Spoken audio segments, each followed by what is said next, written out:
due giri, l'ultimo vincerà la carica di presidente del comitato.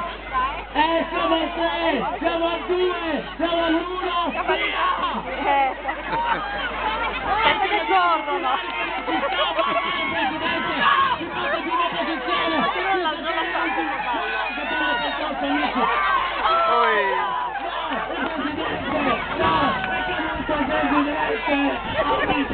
È possibile, una incertezza, ecco, si permette di fare qualche funzione con questo cavallo. Emiliano in seconda posizione e direi che la gara è decisa.